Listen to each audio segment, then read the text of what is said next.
Sabi ni Lord, tumawag kayo ulit sa akin, manalangin kayo ulit sa akin, at i-reach out nyo ulit ako.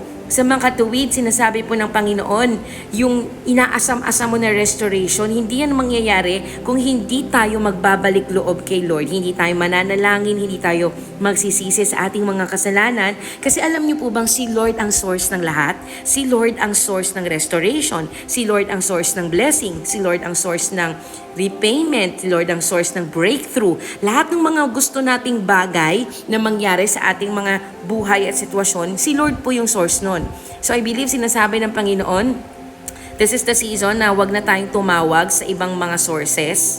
Kay Lord ka lumapit, kay Lord ka magbalik loob, kay Lord ka manalangin, hindi sa universe, hindi sa mga pampaswerte, hindi sa mga manghuhula, hindi sa kung ano-ano pang sinasabi ng ibang tao na source para sumwerte, yumaman o pagpalain ka, kundi sabi dito, you call upon me.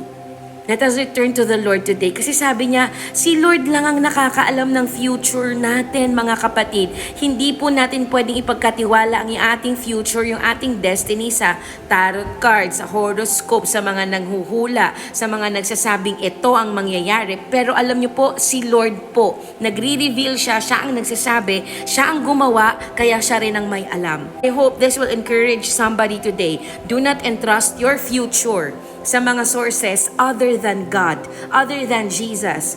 I pray, kapatid, na magkaroon ka ng enlightenment today, na yung restoration mo, yung blessing mo, yung breakthrough mo, you will not find it sa mga demonic practices, sa mga new age practices, sa mga tao, sa mga nanghuhula.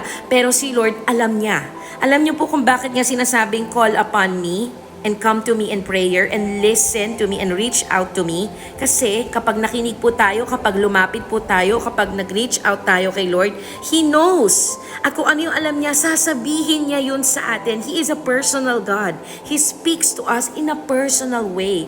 Kaya I encourage you, mga kapatid, this is the season, yes, of miracles and wonders. This is the season of answered prayers. But this is also the season to come to God, to return to God, to call upon Him, to come to Him in prayer, to reach out to Him, to repent. Talikuran na natin yung mga mali, idols, yung mga ginawa nating Diyos-Diyosan sa buhay natin, mga pinagkatiwalaan natin para sa ating future.